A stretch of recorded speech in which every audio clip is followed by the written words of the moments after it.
you never know how long any of us have, right?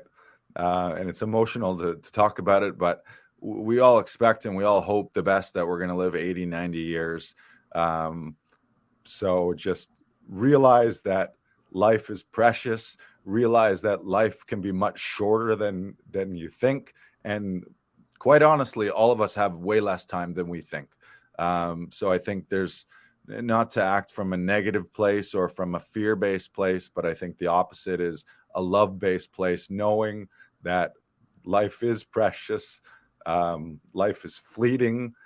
You don't have as much time as you think. So every time you are with friends and with loved ones, tell them that you love them. Laughing Vikings Live. High vibe chats with actors, comedians, and creators, plus stand-up comedy, sketch comedy, and most importantly, you.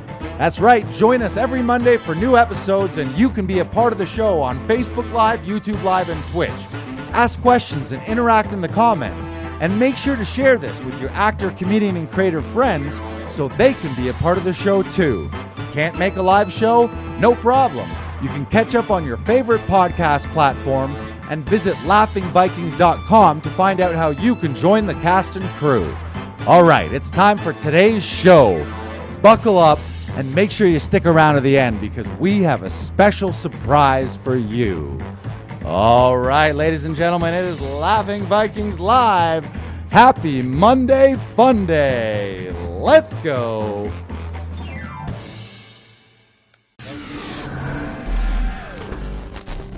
BK Broiler. Joe Lars Larson. Welcome to the podcast, episode 113. Oh, well, thank you for having me. Yes, which is one of my lucky numbers, 13. I was born on Friday the 13th. So everyone who thinks number 13 is an unlucky number is wrong.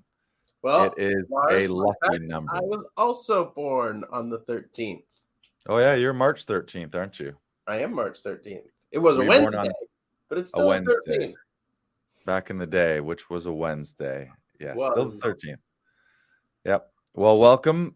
We got a fun one today. We're gonna review some things, talk about some stuff, make some announcements, share some news.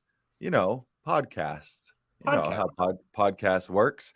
First of all, everyone watching live, make sure to share this out on Facebook or on YouTube with your actor and artist friends. And those of you listening, smash that subscribe button on your favorite podcast platform. Maybe you're on Spotify, maybe you're on Overcast, maybe you're on Apple, maybe you're on Podbean, wherever you're at. Just make sure that you subscribe so that you can get the notifications when we release an episode, which we do every single week. First thing, let's get into the good news here. Some exciting news. We are hosting a live online acting masterclass with none other than Tom Todoroff, one of our coach and acting teachers through the Todoroff Conservatory. He's doing a special exclusive masterclass just for Laughing Vikings and Actors Audition Club members, clients, family, and friends. The date of that we have now is next Thursday, November 17th from 6 p.m. to 9 p.m. Eastern. But you got to register to save your spot. So to register, go to laughingvikings.com/Tom. And you can register. You can register to be an observer, and you can just sit back and watch the class. But you can also submit to be a performer, where you just have to submit your the name, the author, and title of your 1 to 2 minute monologue. 1 minute's the sweet spot, maximum 2 minutes, and you might be chosen to work with Tom and be coached by Tom directly through that class in the master class, or if you're not so excited to jump into the pool right away, then you can just watch it as an observer and take lots of notes. There'll be a question period at the end, so you can bring acting questions or career questions to Tom. So once again, go to laughingvikings.com/Tom to register that. It's a great opportunity. There's no charge for that, so it's free for you to register. And I think we're going to roll a little clip to introduce you to Tom and to the studio. Of course, Brandon and I have been members of the Saturday Workshop for over a year now. I went through the entire conservatory and have attended many of Tom's intensives, including his week-long intensive in New York City too. So here's a little intro to Tom. Roll the clip.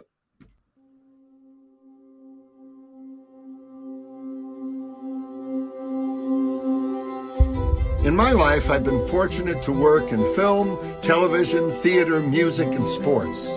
I've been a producer, director, or coach to some of the most visible names in the world, some of the most accomplished business leaders, entrepreneurs, and impassioned hobbyists from all walks of life. I'm a curious and avid student of human nature, and this work has given me a front row seat to some of the most extraordinary human beings and the choices they continually make. What makes for the most successful professionals in any field doesn't have to do with innate talent, but rather the drive to clearly and consistently ask and fight for what they want and say no to what they don't want.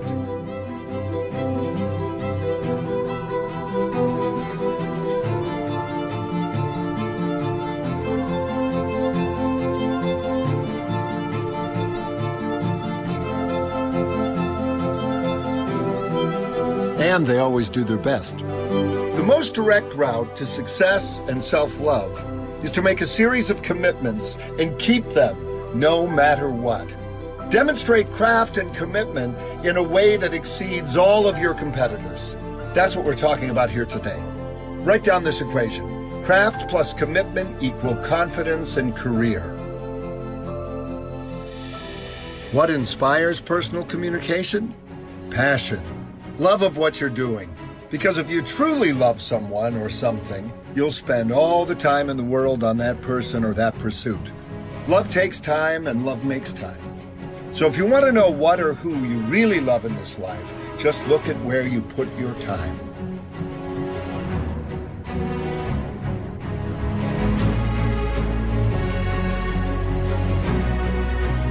Remember, you're always transmitting and receiving.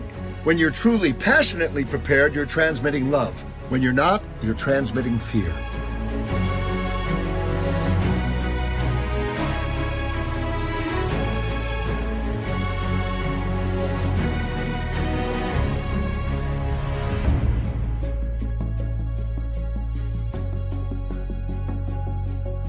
Humor is essential to getting your message across.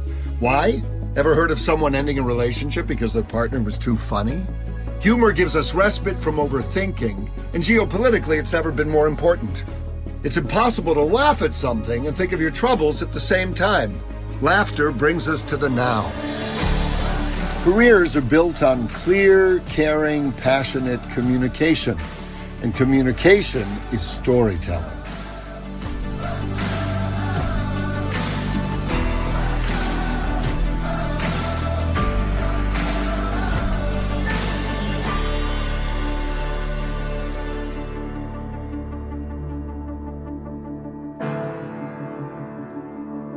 The minute you commit to a goal, whether personal or professional, negative forces align to test it and throw you off that goal. But positive forces align to support and help you.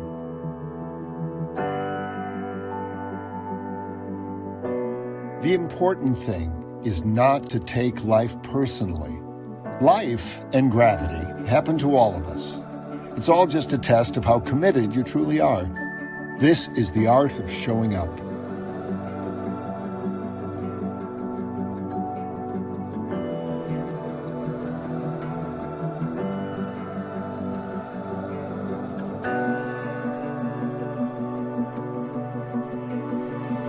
This was always true, but in today's world, this work is more important than ever before, because technology is training our brains to move faster than we're feeling.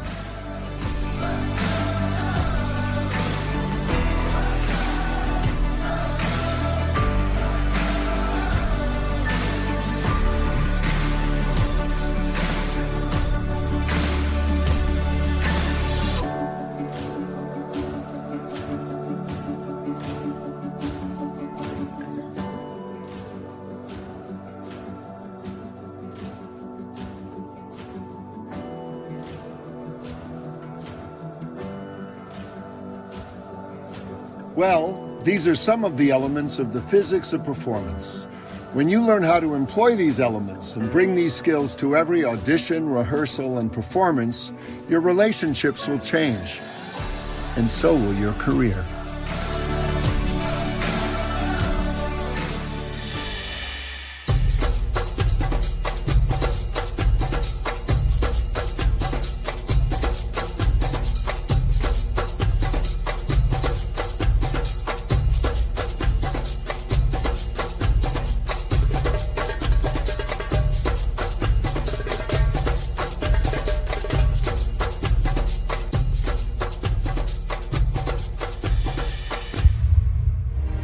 Until the next time, remember your ability to ask and fight for what you want and say no to what you don't want will determine your personal and professional success now.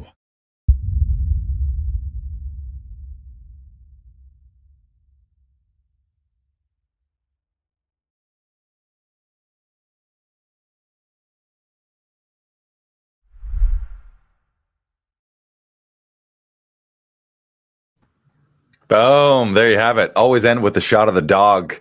That was Tom Todoroff. So make sure, grab your spot, save your spot, go to laughingvikings.com/Tom to register for that online masterclass November 17th, which is a Thursday from 6 p.m. to 9 p.m. Eastern time. We have actors registered from all around the world. So no matter where you are, you can tune in. If by chance you can't be there for the whole thing, a little birdie told me we might have access to the replay, but you'll only have access to that if you've registered. So do your best to be there. And also the thing that we might do for those of you in the greater Toronto area, if for some reason you don't have a setup at home that's suitable for Zoom, we can potentially host a little viewing party where we'll have a handful of people here in the studio. And if you're chosen to work and perform, you can hop up on our setup here, our Zoom setup. But we can have a little masterclass party here at Laughing Viking Studio at Actors Audition Club. But make sure you register. So I'm going to say it one more time. Go to laughingvikings.com/Tom. I like that little rhyme. .com/Tom. Yeah, It's good. I know that you've been a member with Tom's classes for a long time. So why don't we I know we talked on it a little bit last week, but Brandon, why don't you share some of your insights on what his training and coaching has done for you?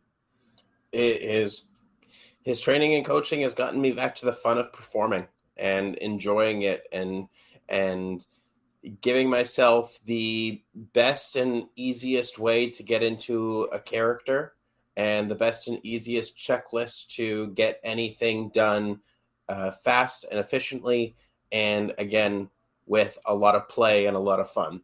And it's completely revolutionized the way I work and the way I carry myself on a day-to-day basis. Amazing. And the incredible thing about Tom's coaching, it makes you a better actor, but it also makes you a better director, and you have a better ability to break down a script and break down a scene and break down a character. So the ripple effect that Tom has had through you and through me is huge, because you've helped dozens and dozens of actors book roles in TV, film, and theater through Actors Audition Club, and so have I. But anytime somebody asks us where this stuff come from, it's always through Tom. Like everything I'm passing through, like we're constantly suggesting guidepost tweaks and improvements, or vocal variation, or cool, interesting viewpoints that we can demonstrate in an audition. So whether you know it or not, if you're an Actors Audition Club member, you've already been heavily influenced through Tom's training and through his coaching. And if you've booked an audition, if you booked a role through us, chances are you already have Tom to thank for that, because if you've taken any of our suggestions and redirects, it's been heavily informed through our experience being coached through Tom. So we're constantly passing that down. So this is your opportunity to work with Tom directly. Again, laughingvikings.com/Tom. You can register and just be an observer, or jump in the pool. Bring a 1 to 2 minute monologue. You do have to submit a monologue, the author's name and the title, and then he's just going to choose randomly from a hat who he's going to work with. But you can have the opportunity to be directed and to be coached by Tom directly in that class and in that workshop. And for everyone who does attend live, I won't let the full cat out of the bag, but maybe just let the cat tail out of the bag. is there's going to be a special promotion on future classes, and you'll get a special offer for being on that masterclass. If you wanted to continue with any of Tom's coaching and classes, everyone on that masterclass is going to get a special offer. But you got to be at the masterclass to do it. So go to laughingvikings.com/Tom. Yeah. And just to reiterate, we always hear Tom say, funny is money, charming is disarming. In that video, you heard nobody ever broke up with someone because they were too funny. And that's what I love about his coaching is it's heavily leans into finding the love in scenes and finding the love in your own life, and also finding humor, as those are two things that I think the world is lacking right now. And those are two things that always play is you never really have enough love or enough humor. So if you're thinking that your life needs a little more love and needs a little more humor, then Tom's masterclasses are definitely the place to be. So make sure you get registered and join us there. And if you have any questions, shoot us a message at lol@laughingvikings.com. But you'll get all the details when you register. You'll get all the details. You'll get a follow-up confirmation email. Once again, that's next Thursday, November 17th, 6 p.m. to 9 p.m. EST, Eastern Standard Time. Yeah. You're actually registered, or you will be registering for their summer intensive in New York City this summer, yeah? Yes, I did. I got approved last week. I'm very excited. It's official. It's official. All right. That experience is a transformational experience. You'll get to work with Tom a bunch. You get to be in New York City and get to feel the buzz of New York City, which is such an incredible electric place to be, especially as an actor. And you get to meet a bunch of his faculty in person. I don't know who the instructors are. They change them every year, but a lot of his conservatory faculty. I worked with Mary Lou Rosado on Shakespeare, and Janice Orlandi on movement. You'll get an Alexander class, maybe a Linklater class, probably an improv class out of that. So yeah, you'll love it. Yeah. You might never come back. You might go to New York and just be like, I'm going to stay in New York City. Stay here now. Yes. Yeah. So we're super excited and really grateful to Tom and Emily for putting that on. He's taking time out of his weekly schedule. He's always teaching his studio classes and his conservatory classes, and he's doing this without pay. It's a huge opportunity for you to come and without having to pay to get some amazing coaching and directing from Tom. And it's transformational. And whether you're observing or performing, make sure you bring a notepad. I know my first intensive that I took with him, I had a shit ton of notes that I still have, and I still flip through my notes on a regular basis because he's always dropping these little pearls of wisdom. And even if you get one little tiny thing from it, and you probably get dozens of tips, it can be a little overwhelming. You'll have to take those notes and review them. But even if you just get one little like pearl of wisdom or golden nugget, that one little thing can be the thing that pushes your next audition over the edge and helps you book it. And the other thing that Tom's great at, I just feel in general, it's always very motivation and inspirational, and it's obviously focused on acting and the craft of acting. But to be an actor is to be a professional human being, and a lot of times coaching will inform just your regular daily life as a human being and can improve your happiness and your ability to fight for what you want in your own life. So can't recommend him enough. We could literally just be here for hours and hours and hours recommending Tom. And if you've listened to any of our episodes, you've heard the name already. So you've probably heard like, who is this Tom Todoroff guy? Well, now you got an opportunity to find out by registering for the masterclass. All right. So the other thing that we're excited to let everyone know and remind everyone know is now that Comedy Alley is on our winter hiatus, no more outdoor shows, but that means we are booking indoor shows. Specifically, Laughing Vikings Comedy is available for your next event. So whether that's a big birthday party that you got coming up in November, December, of course, we've got corporate holiday work meeting season coming up.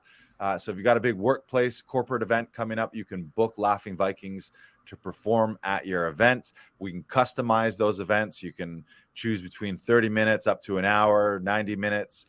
Maybe you need a professional corporate MC, or you just want a lineup of special comedians to come into your workplace and give you a show.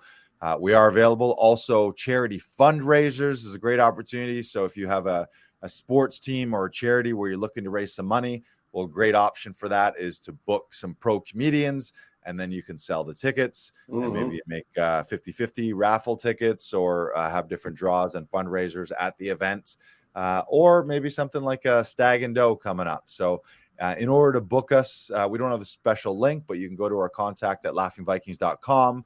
You can DM us at Laughing Vikings on Instagram or Facebook, or shoot us a message at lol@laughingvikings.com, and we can get the details of your event. We give you a quote based on what it is that you're actually looking for, depending on the timing and the amount of people in the audience and the show that you're actually looking to book. But go to laughingvikings.com or shoot us a DM, and we can be at your next event, myself and or a myriad of other professional stand-up comedians that we work with here at Laughing Vikings. So that's big news. Yeah. You got a birthday coming up in March. You can book us for your March birthday. Some other exciting news too is we were talking about it before the podcast. I've already submitted, but Canadian Stage is getting ready for their upcoming Shakespeare in the Park season at High Park here in Toronto. I've performed plenty of times outdoors, but I've never done a Shakespeare in the Park. And they're doing Midsummer Night's Dream, so I've asked my agent to submit me for that production. Brandon's still toying with the idea of submitting as well, too. You going to do it, BK Broiler? Yeah, probably. Jump in the pool. Yeah. I mean, the audition process is always a good experience, especially when it's something like Shakespeare. That's a little different than the usual TV and film and theater productions that we're auditioning for. But I think that would be a cool experience. I don't know that I would want to do it summer after summer after summer after summer, but I feel like that's a bucket list thing for an actor to do, is Shakespeare in the Park. Oh, it's the best place to do Shakespeare, Lars. Right. It's the perfect place to do it. It's right. It's so magical. You will have a blast doing it. It's so much fun. I like how you're talking in positive tense there as well. Not like you will have a blast if you book it. It's like I will have a blast. I've been to it before in High Park when I was younger. My parents took me there a handful of times in the summer, and they'd bring the picnic basket and a blanket and bottle of wine, and everyone just sits back and enjoys Shakespeare outdoors, as long as it's not pouring rain. Yeah, but every other day, it's beautiful. Right, beautiful and wonderful.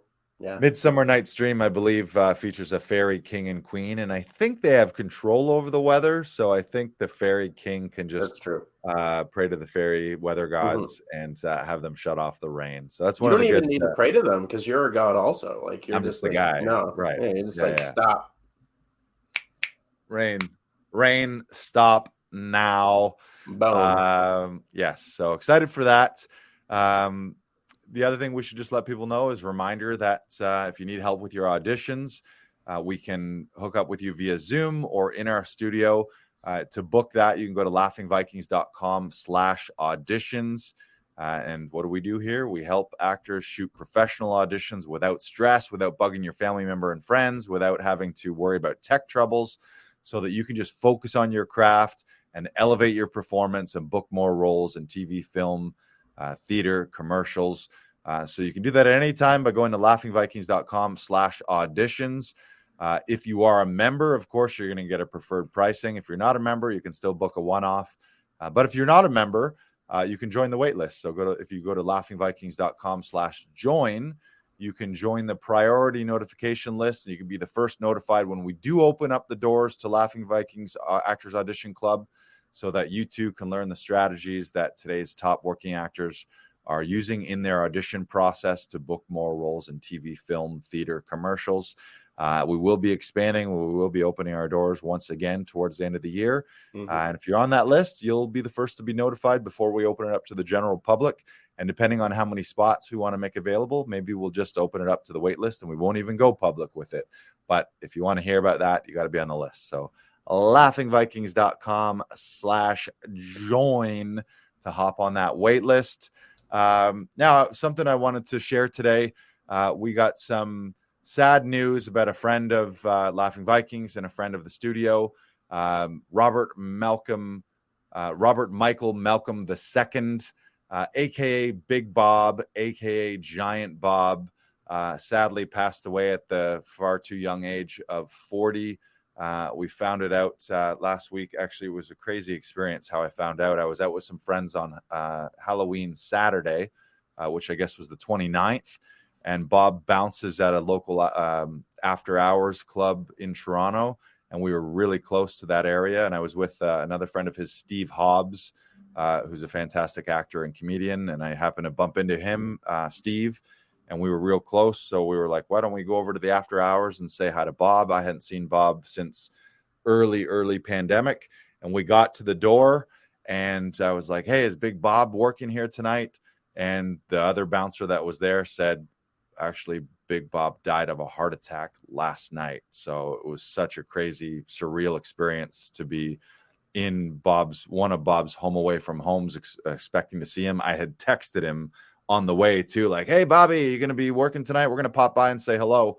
And didn't get a reply from him, obviously. And then bam, got punched in the face with that news. So just to share, I wanted to just share a little bit about Bob. First of all, his name, Big Bob, he was a giant. He was, I believe, 6'11", 7 feet, about 400 pounds, literally looked like Andre the Giant or Big Show or a WWE wrestler. And how I met him, myself and Trevor Ketchison were part of an ensemble cast for a show called The Movie Experience, put on by a company called The Secret Sessions. And we did a production of The Princess Bride. And the cool thing about these productions is they're a hybrid of, you'd go and people would buy tickets and it's this immersive experience. You walk in and you mix and mingle. They had set pieces all set up around the venue. Then the movie starts, but then they pause the movie and then the real characters played by us, the actors, come out on stage and we would reenact the scene, but like exactly word perfect, beat perfect, exactly move perfect, up to including the sword fight and all the fantastic things that happen in Princess Bride. And Bob was cast, of course, as Fezzik, Andre the Giant's beloved character. And Bob fucking crushed it. Like it really made the whole performance, because how do you have an actor play Andre the Giant's character who is not a giant? And we had this larger than life man. So he was brilliant. That was his first ever on stage acting performance. He was a punk rocker and he was a bouncer, but didn't have any experience as an actor. And then what had happened, Luna is, I don't know if you can hear, Luna is snoring up a fucking storm right here. Luna, be quiet. We're trying to tell a story. So what happened is we meet this larger than life guy. It's like, holy shit, he's massive. Like, again, literally 400 pounds, 7 feet tall. And so we met him in rehearsals. And then after shows, we'd be outside, or we'd go to a bar and have a beer, or we'd be outside the theater smoking a joint, shooting the shit about the show. And this guy just started telling us these crazy fucking stories about his life. And at one point, he told us this story where he was in court and he was in front of a judge, and the judge said to him, Robert Michael Malcolm II, do you realize this is your 39th drunk and disorderly citation? And this was from back in his younger days, in his teens and 20s. And we were like, 39 drunken disorderlies? That sounds like the name of a TV series or of a movie. So Trevor and I were like, we got to hear more about these stories. So we started talking with Bob about the idea of putting together a pitch package where we would put together a series Bible about his crazy stories, because he was a punk rocker. He was a bouncer. He was always involved in kind of what you'd call the darker side of life in these after hours clubs. He was a real enigma, like kind of off the grid type guy, wasn't on social media at all, but legendary in the fact that if you were to describe him to people, they'd be like, oh, I know that guy, or they knew him from the punk rock world, or they knew him as this giant bouncer that they one time experienced, or maybe they were involved in a fight or a scuffle, and Bob was the guy that was breaking up the fight. Occasionally, maybe Bob was the guy starting the fight as well, if it wasn't while he was working. But this real enigma of a guy. So we started talking, and then we were like, how are we going to flush all these stories out? We started to have a couple writers meetings, And then Trevor and I said, we were like, why don't we do this as a podcast? We'll have a podcast where we get Bob to tell his crazy stories, and then we can flush the stories out of the podcast to then put together the next step to put together a series Bible and a pitch package to put together a show. So we actually did that for about a year. I think we ended up doing 38 episodes, which is interesting given the title of 39 Drunk and Disorderly. We were one shy of 39, but we flushed out all these crazy stories of Bob. And one of his favorite things Bob would say is, he said, I would never advocate a life of sex, drugs, and rock and roll to anyone, but it's worked for me. And just, again, such an enigma of a guy. Also a real, talk about Tom's guidepost and opposites. Here he was, this huge, huge man that was often involved in some of the darker sides of life, sex, drugs, rock and roll, but also by day was a carpenter and could be a very kind and gentle giant. So he had the ability to be devastating in fights and in these crazy scenarios, and many scenarios that I would not want to be involved in, after hours clubs and drugs and crazy parties, maybe back in my younger years. But then by day being like the most kind guy and really a gentle giant. So he was also very intelligent, very well read, very well spoken. So what we've done, we did a year of these where we would do live tapings in downtown Toronto. We would gather a crowd. He was such a great storyteller that he had people coming back week after week. And really now the cool thing is we have like 40 plus hours of Bob telling these crazy stories, which is really, I think, going to be the number one thing that's left of him, because he wasn't on social media. So I'm really proud of us for putting this together. Really grateful that we have this memory of him. Again, controversial character as well. But I mean, nobody's perfect in their life, and we all have our ups and downs, and we all have the good stuff in our life, and we all have the dark side of our life. So what I thought we'd do is we've got a clip.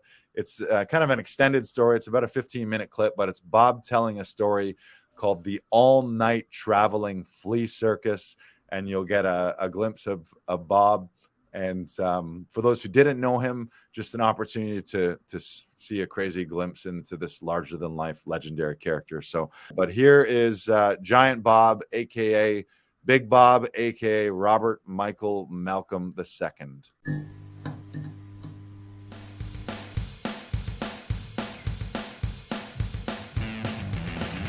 Right, 39, drunk and disorderly, 39, drunk and disorderly, 39, drunk and disorderly, 39, drunk and disorderly, 39, 39, 39, 39, 39, 39, 39, drunk and disorderly, 39, 39. Right on! Everyone, thank you very much. Welcome to Bar 1830. Once again, you guys are a lovely audience. I can see most of you.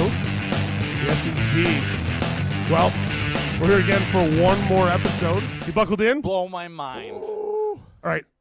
So this story is called The All-Night Traveling Flea Circus. I'm going to write that down. Of course it is. The And All-Night Traveling Traveling Flea Flea Circus. Circus. And you have to thank my father for that, because that was literally the quote he gave, which I will illustrate as the story continues. So, as most of these stories begin, a Friday night, early in the afternoon, we decided it's a good idea to smoke a whole shitload of pot and then buy as much liquor as we can afford on our, punk rockers pension, which Brilliant. is basically Great idea. the nickels Actually, and dimes you can scrape out of the couch. Putting those two things together did take some thought. It wasn't absolutely hand absolutely. in hand. So No, totally. well done. What are you going to do with that So, money? Invest in your education? No, of course not. You waste your entire afternoon well into the evening getting trashed and realize you've just run out of one or the other. In this case, it happened to be pot that we were out of. So we decided to travel, a mile and a half, 2 miles, 3 miles, 10 miles, who knows. When guys like, just over here, we're going to see my pal. And you know how it turns into just over here. And you start walking, and an hour goes by. Oh, man, it's just up here. A little further. We'll be there, man. 2 hours go by. You're still wasted. You're driving up the street. Just screwed. Completely fucked up. Right? Well, my friends and I saw another group of gentlemen coming down the road on the opposite side of the street. And they were looking over at us, staggering wasted up the street, and decided they were, going to make fun of us because of our dress. You know, we're punk rocker guys, you know, sort of dirty clothing. So these dudes were like, oh, look at the queers on the other side of the street over there. Woo. But we could hear them yelling, which is odd because you'd think a bunch of big dudes on one side of the street, if they weren't sure they were going to get into a fight, would be a little quieter. I don't know. Well, but what were they yelling from? What kind of attire? What were they dressed? Like, you know, sort of jock dudes in the beaches. I mean, I grew up in the East End. I don't know if you know what it was like in the East End in the 90s, but there was just no real diversity of individuals. It was like, you know, you had like dudes in khakis with ball caps who were huge assholes to everybody all the time. Fucking jocks versus the punk rocks, man. Pretty Every much. time. Tale as old as time. Yeah, it really is. It's tale as old as time. And it's stupidly stereotypical, but I mean, it's just exactly how it goes. Yeah. So I start calling these guys out, and I'm the drunkest of my friends at the time. And my friend's like, no, come on. There's a bunch of these guys over there. Just chill out. And I'm like, yo, whatever. No, you're talking shit about us and blah, blah, blah. And I won't let it go. And it's one of those times when I knew I could win the fight. Right? I'm like, yeah, there's 6 of them. And I know my friends are not going to help me very much in this one. But I'm going to go for it anyway. I got this. So I start screaming insults. And these 4 or 5 guys come across the street. And, you know, the guys I was with, I guess I have to describe them for you to fully understand what I'm talking about. My best friend, Rich, is about 6 feet maybe, 5'11", weighs maybe 110 pounds soaking wet. Oh, no. And my buddy Nick is about same height, maybe a little skinnier. Both these guys are liquored up, and they got the balls. They're ready for the fight. Like, they want it. They're going to go. But there's really no chance of that happening. You know what I mean? Like, they have any experience whatsoever? They just kind of sort of roaring. Sort of. You but guys kind of scrapped, sort right? of a little You bit, would yeah. scrap. But I mean, like, being that drunk and also being that small, I basically picked a fight they couldn't win and decided I'm gonna win it myself. So these guys start going with me, and I'm like, you know, pulling my Superman moves out, like I've got this, and it's actually for a moment like pretty impressive. What are some of your moves? You have Well, some go-to moves? Yeah. It's tell us. nothing particular, but anyway, I punched the one guy so hard that he sort of spun around and fell down. But I was up on 1 foot. The old spin and fall. But Great I was totally. visual. This is not like professional. I was like drunk as fuck. So I'm up on 1 foot, way off balance. Drunken fist. And so I grabbed this other guy and I decided I'm gonna like try and hyper knee bash him in the face, right? So I pulled his head down and I drive the knee up, but I'm still like off balance. And so he goes flying over there, but I fall over and land on one of these little picket fences that ropes off a lawn, right? Oh, God. Anyway, I knock myself out. Like, because I'm like, oh, you can. I just kind of like fall down on this little fence. It's been a Mortal Kombat, like Street Yeah, Fighter going and, on. you know, and I go right through this fence and knock myself out. And these guys decide, well, we got our chance. We're going to apply like running shoes to the back of this guy's head and you know, kick the shit out of him. We can. So I kind of sort of turtle half asleep, and these guys are just laying running shoes across the back of my head. I must have been kicked 50 or 60 times. But the problem is, this is the same fucking gear that they released the like super thick Air Jordan like double spring like safety shoes. Oh, my right? God, that's hilarious. So when you're stepping and stomping on someone and you're like orthopedic happy wear, really, like the reason people wear like, you know, combat boots in combat is not just to protect your feet from landmines. It's so when you kick something, they notice, right? But if you're wearing like literally like pads for your feet, you could, you know. The pillows. Yeah, exactly. You've put on like giant fluffy slippers, and now you're going. People are pillowing you. They were just giving you like a very like comfortable scalp massage. Well, no, I was bruised. I was bruised, but the thing is, for the amount of kicks that I took, and there's a woman in her apartment calling the police, watching these guys like rain blows down, and it looks like they're just killing this guy in the street. Ah, right. Well, my one friend who tries to engage comes running in. He has his chain on his wallet, right? So he's gonna whip his wallet chain out and like show these fuckers like, you know, classic punk rock combat. Out comes the chain. Right. Problem is, what's on the chain? We don't know, right? Well, no, it's like his wallet attached to the chain. Right. He's gonna whip them with the chain. The problem is he leads with the wallet end, not with the clip end, and so the centrifugal force pulls the chain out of his hand, and he basically just throws his wallet at this guy. Right? So I see my rescuer, wee, and his wallet goes bing off the back of this dude who looks over and is like, what the fuck was that? And he's like, that's all he's got. Like, the chain's gone, wallet's gone. So he goes, whew, and throws his dukes up, and the guy walks over and just pushes him onto the lawn like, what the fuck? You know what I mean? Stay out of this. We're going to kick this guy to death with our slippers. We've got this. Did the guy keep his wallet? No, it bounced off like under some parked car. I don't even know what hit him. I'm sure the guy had no idea there was just an attempted walleting. Like, he had no clue what hit him. He's like, something went path off my back in the middle of this fight. And I looked around and there was nothing there except the little skinny guy going, right? My other friend doesn't, my best friend doesn't even bother. He knows. He knows this whole fighting thing's just not going to work. So he tells him the one simple truth. He's like, you haven't heard him yet. He fell down. And I think he knocked himself out. But he's going to wake up. And it's going to happen soon. And you guys should probably go. And the one guy who got hit and the other guy who got kicked before I Hulk-Yukened myself into the fence are both going, yeah, guys, we should probably go. The one guy's head's starting to swell up like this. And the other guy can't. He's like, oh, we should go. I just got kicked a little bit. And the other 4 guys are like, no, we got this. Like more pillow kicking, right, for a while. And sure enough, I go, I look, I see his feet, and I'm like, feet. And I start reaching up, trying to drag myself up the guys that are pathing away, these little slippery feet. And that's when the other 4 guys realized, that skinny dude wasn't joking.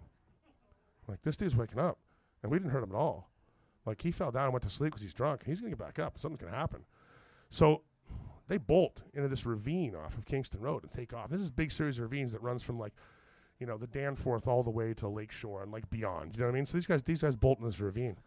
You're in a fucked up situation where you got to run into a ravine to get away from something. Let's escape and go into the ravine. Quick, into the ravine. That's never a good thing to say. So yeah, I wake up and I'm looking around like all groggy. I'm like, where'd these fucking guys go?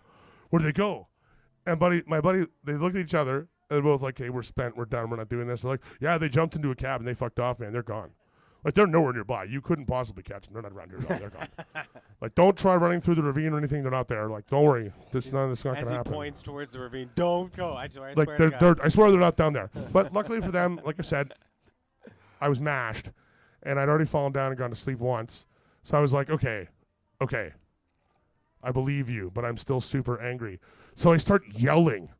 Like, you fucking bastards! If I find you, I'm going to kill you! At the top of my lungs. The ether? Like, just roaring into the night, right? It's like that wide shot where you see the village and then birds come out of the forest. Yeah, exactly. And, like, mothers. Well, lights start going on in the apartment building across the street. And my friend's like, guy, we gotta fuck out of here. I'm like, what the fuck are you doing? We gotta go. What did you yell again? Say it again. I'm like, if I find you, I'm going to kill you. And the thing is, it's so loud and it's so roaring. Like, I'm not gonna be pretty loud when I want to.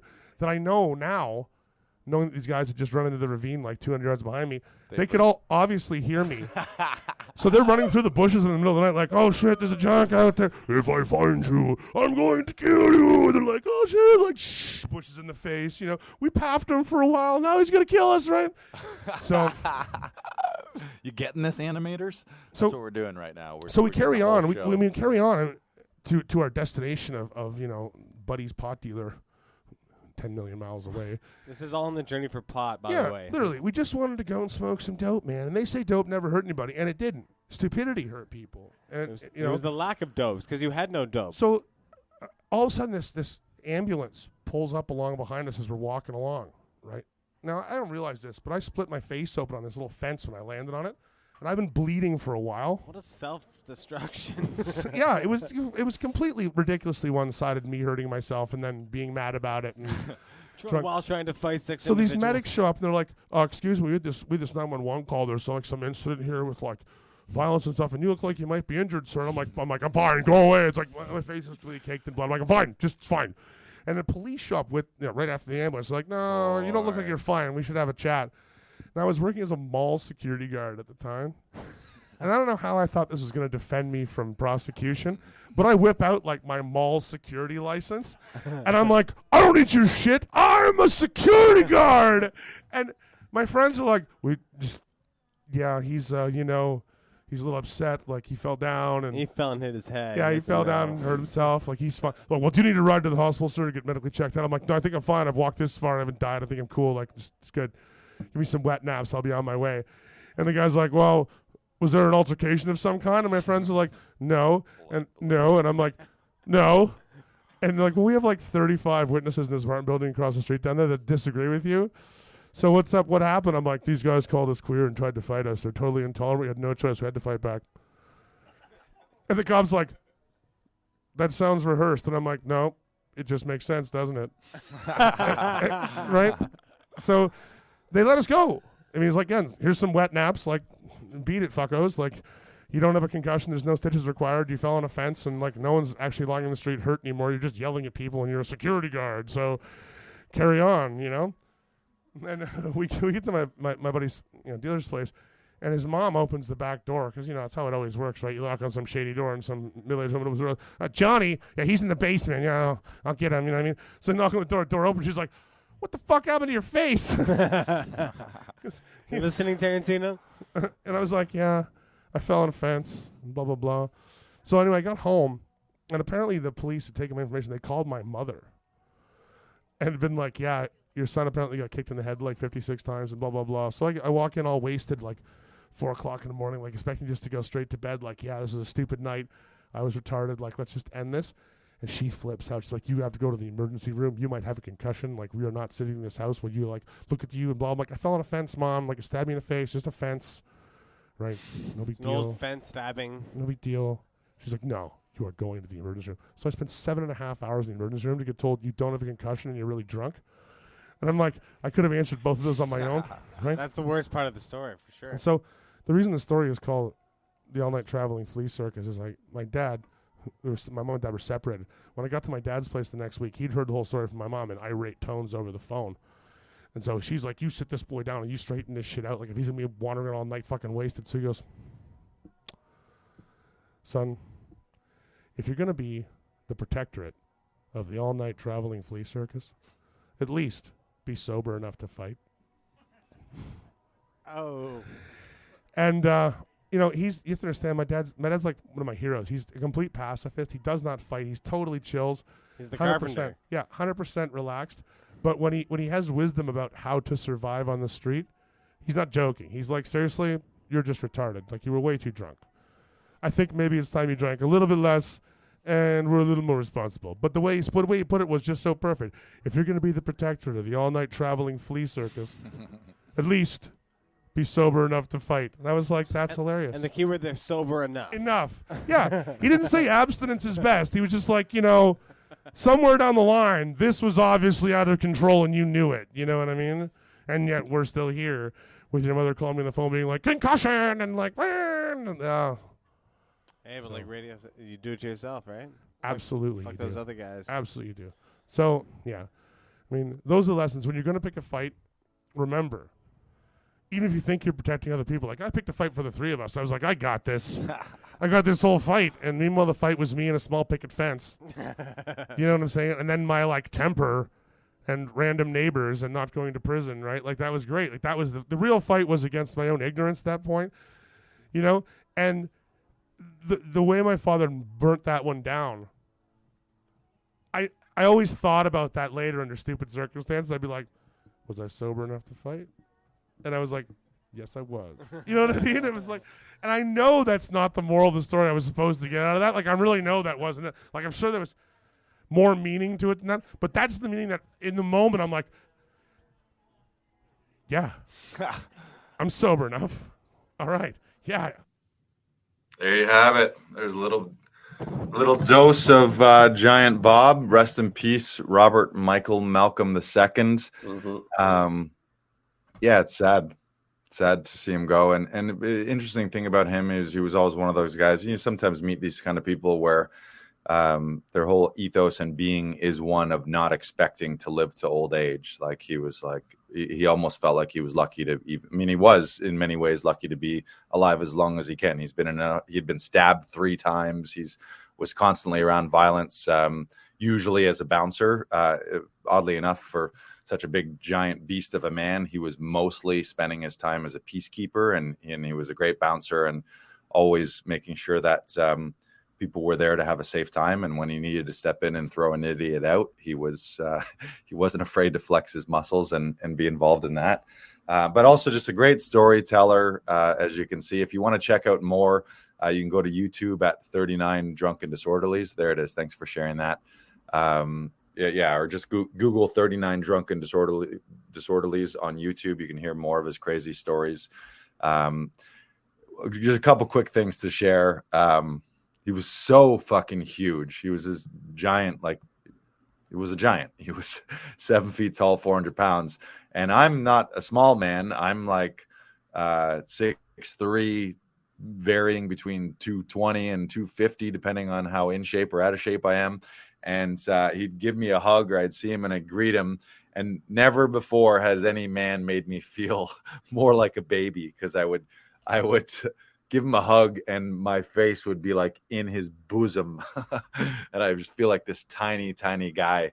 Also, interesting phenomenon about him. He was so big, he would appear to be moving slowly, but he would move fast, like, because his stride length was so big, but he was this big lumbering man. So you'd be across the room or across a bar from him, and you kind of clock him out of your corner eye, and you just kind of see him start moving this way. And then, like, next thing you know, he was right. He'd be right there, because he just had these big, slow, like, waltz to him, but he's taking these massive, massive steps. It always reminded me of Lord of the Rings, the big tree people, the Ents, where it's like they look like they're moving slow, but they're covering like 10 feet at a time with their strides. So again, rest in peace, Giant Bob. There's a celebration of life tonight, Wednesday, November 9th, at the Monarch Tavern, which is one of the places that he used to bounce at. It's at 12 Clinton in Little Italy. Thanks for sharing that. If you want to come out and see some people there. And I think the thing that I would say too is to everyone is, you never know how long any of us have, right? And it's emotional to talk about it, but we all expect and we all hope the best, that we're going to live 80, 90 years. So just realize that life is precious. Realize that life can be much shorter than you think. And quite honestly, all of us have way less time than we think. So I think there's not to act from a negative place or from a fear-based place, but I think the opposite is a love-based place, knowing that life is precious. Life is fleeting. You don't have as much time as you think.